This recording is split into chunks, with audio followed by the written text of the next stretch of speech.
आज जो है हमारे बीच में किशोर ताम्रकर जी है, जो रायपुर जिला, ठीक है, अपना बार काउंसिल के अभी यहाँ पर जो है उपाध्यक्ष भी हैं। और आपके साथ आयुष ताम्रकर जो उनके भांजे हैं, जो ठीक है अभी यहाँ पर जो है सिविल जज के परीक्षा में उत्तीर्ण हुए हैं। पहले मैं किशोर भैया की बात बताता हूँ कि ठीक है अभी इनका कार्यकाल चल रहा है और बहुत अच्छा कार्यकाल जो है माना जा रहा है। और आज ठीक है लॉ डिनर भी है, थोड़ा सा बहुमूल्य समय में से तो है, हमारे लिए एक समय निकाल दिए भैया तो इसके लिए बहुत बहुत जो है धन्यवाद। और मैं संस्था की तरफ से जो है किशोर भैया और जो है आयुष को बहुत बहुत बधाई देता हूँ कि ठीक है उन्होंने इस संस्था के प्रति जो है एक विश्वास जताया। कुछ बातें जो है मैं औपचारिक रूप से इस कड़ी में कहता हूँ कि जस्ट अभी आया तो बात हो रही थी कि भाई जो है गुरु का मार्गदर्शन जरूरी है। पर पिछली बार आयुष जो है यहाँ आया था इंटरव्यू की तैयारी के लिए, तो बोलते हैं ना, मैं हमेशा बोलता हूँ कि कभी कभी कुछ ऐसे स्टूडेंट होते हैं जो सौभाग्य से गुरु को मिलते हैं, एक भाग्य होता है हमारा, ठीक है, जो स्टार्स वाली बात है। तो आयुष उनमें से था। उसने लास्ट टाइम में इंटरव्यू किया, इस बार भी इंटरव्यू किया, और बाकी चीज़ें हम उनके दो शब्द उनसे सुनेंगे। पर यह है कि आज जो है कहीं ना कहीं ईश्वर, माता पिता और बोलते ना काल चक्र, जो आज हमारे सामने आयुष खड़ा हुआ है, जो उनके आशीर्वाद के साथ जो है मेरे साथ जुड़ा। तो ये मेरा भी सौभाग्य, संस्था का सौभाग्य है कि आयुष जैसे स्टूडेंट, होनहार स्टूडेंट आज इस संस्था के साथ जुड़े हैं और इस संस्था के सितार के रूप में या जो है स्टार के रूप में हमारे साथ जुड़ गए। तो मैं आयुष को बहुत बहुत बधाई देता हूँ कि उन्होंने जो है हमारे ऊपर विश्वास जताया, और उस विश्वास पे हमने जितना काम किया, हमसे जो हो सका ईमानदारी से, उसके लिए जो है मैं आयुष का धन्यवाद देता हूँ। ठीक है, जैसे कि यहाँ ठीक है एक औपचारिक हमारी सेरेमनी होती है, उस सेरेमनी के लिए मैं जो है सबसे पहले, आप मामा जी हो भांजे जी हैं, तो किशोर भैया और आयुष को जो है मैं अब संस्था की तरफ से सम्मानित करता हूँ। आओ।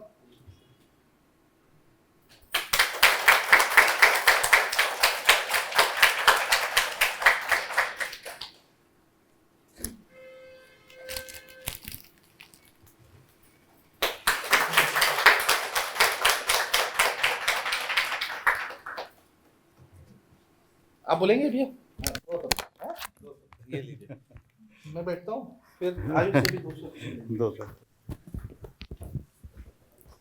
जैसे मैंने अपना वकालत मध्य प्रदेश शासन काल से चालू किया था, उस समय हमारे छत्तीसगढ़ अलग नहीं हुआ था, और उन्हीं के लगभग साथ साथ के हमारे नामदेव सर भी हैं।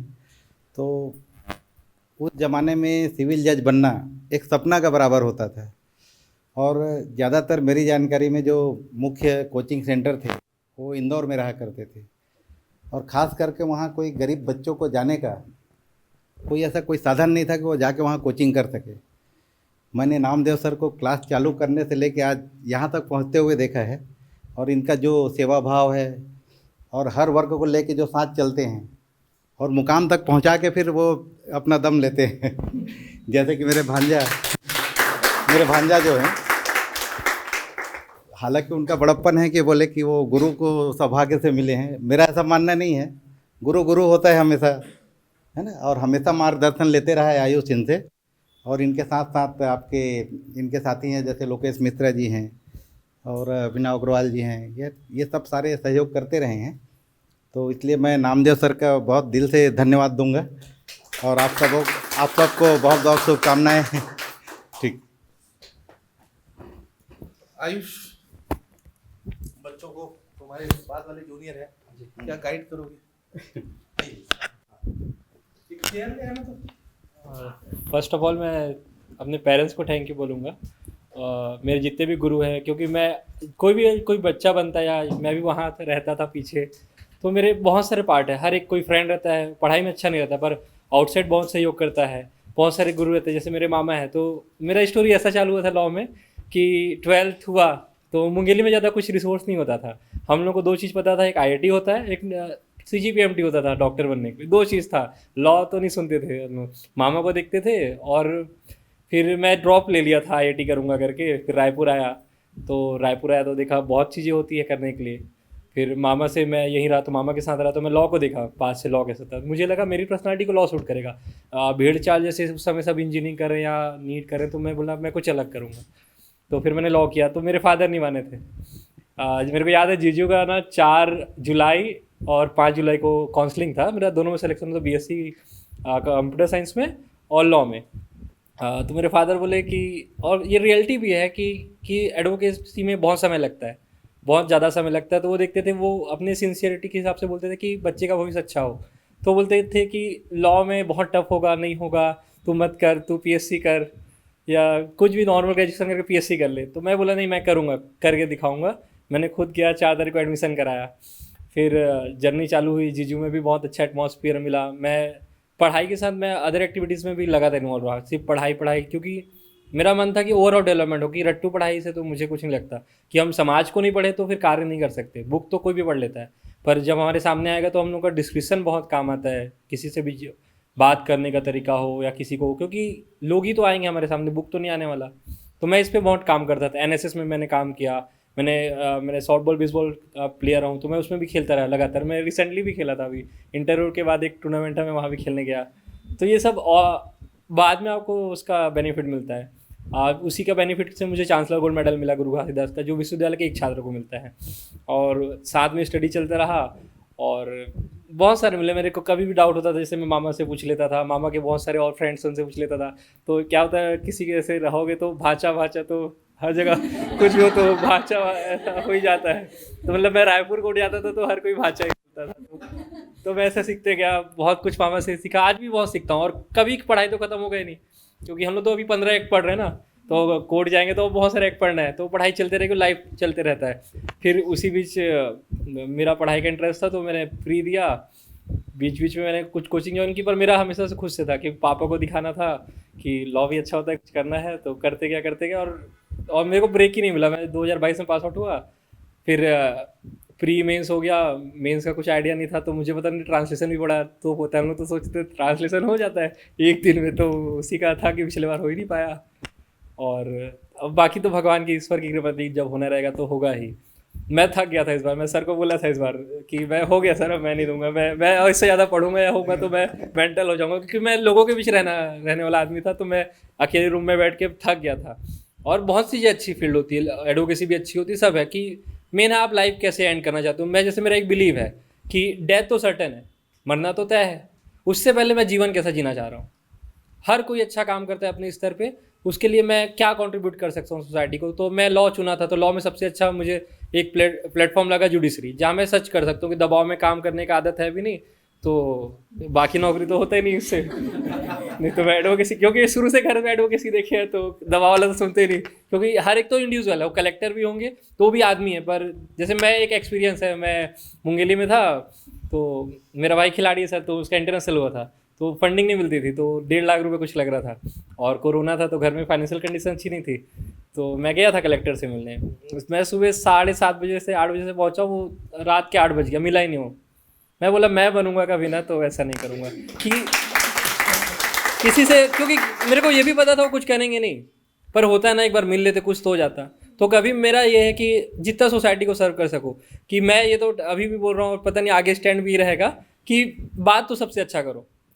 आप काम तो आपको करना ही है, आपके कलम है, आपके हिसाब से काम करेंगे हम लोग, जो करना रहेगा, जो लॉ बोलेगा, पर मुंह से तो सबसे अच्छे बात करो।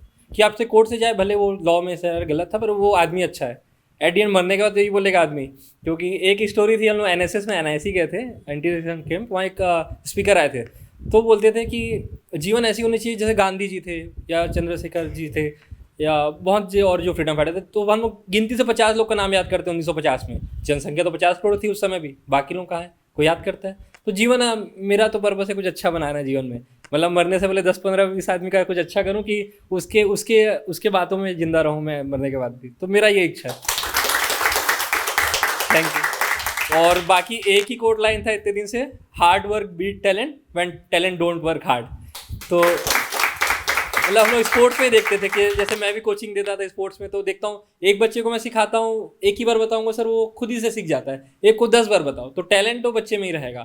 और एक कोचिंग रहता है कि आपका भी मोरल डाउन हो गया, बहुत सारे लोग आते हैं जीवन में, मतलब मेरा तो बैचमेट था पिछले संतोष यादव, तो वो बड़ा मोटिवेट करता था और उसका डेडिकेशन था सर, मैंने देखा उसका फर्स्ट अटेम्प्ट में होने का डेडिकेशन था कि वो 3rd ईयर से पढ़ रहा था। मतलब वो आदमी, मतलब मैंने देखा कि हम लोग सब एक्टिविटी में रहते थे, वो बहुत डेडिकेशन से पढ़ाता था। और उसके बाद उसी को इस बार माना डेडिकेशन, मैंने भी 9 महीने था तो 6 महीने तो रूम से बाहर ही नहीं निकला था, रोज़ 4 जजमेंट लिखना होता था और दिन तो ख़त्म हो जाता है। और 10 से 1 शिफ्ट बनाता था, पेपर हम लोग का 10 से 1 होता है सर, तो 10 से 1 रोज़ लिखना है और एक 2 से 5, और ऐसा करोगे ना तो ख़त्म हो जाता, दिन पता नहीं चलता।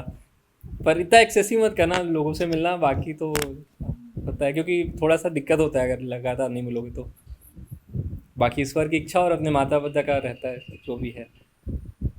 Thank you. और मैं सर को भी थैंक यू दूंगा क्योंकि इस बार मैं बहुत थक गया था, सर ने बोला कि नहीं हो जाएगा इस बार, मैं तो बोल दिया था सर को कि मैं थक गया हूँ सर, मैं नहीं कर पाऊँगा, मैं तो बहुत थक गया था इस बार बहुत ज़्यादा। लास्ट मतलब इंटरव्यू के सेशन जैसे ही कंप्लीट हुआ तो मैंने इससे पूछा कैसा क्या रहा, तो सब ठीक है सर, इस बार नहीं हुआ तो मैं छोड़ दूंगा। एक देखिए, हम हमेशा मैं मूवी की बात करता हूँ, तो एक बीच में एक फिल्म आई है ब्रो करके, ठीक है, मतलब उस फिल्म को आप देखिएगा, साउथ इंडियन है और उसका हिंदी रीमेक है। तो ब्रो में ये बताया गया है कि हमारे पास कुछ नहीं है, जो काल चक्र है, जो समय है, और जो जब घटना है और जो होना है वो होगा। तो उसका एक सीन था कि एक आदमी जो उसका हीरो है मर जाता है, तो बोले यार तुमने चीटिंग की है मेरे को मालूम होता, तो बोले ठीक है जाओ वापस देता हूँ। तो उसने थोड़ा सा ठीक है स्टंट चेंज किया, फिर मर गया। बोले नहीं फिर चीटिंग की है आपने, ये बताया होता, फिर तीसरी बार मौका दिया, फिर चेंज किया, फिर मर गया। तो बोले देखिए जीवन में जो नियत काल है वो होगा, आपका काम है आपका कर्म करना। आप ये निर्धारित मत कीजिए कि ये मेरा अंतिम अवसर या पहला अवसर है, आप सिर्फ ये तय कीजिए कि मुझे बनना है और उस लक्ष्य के लिए आगे बढ़ जाइए, ठीक है। ईश्वर के ऊपर छोड़ दीजिए कब क्या होना है, ये नियति होगी और आपके भाग्य में जो होगा वो आपको मिलेगा। आपकी मेहनत जो है उस भाग्य को आगे लेके जाती है।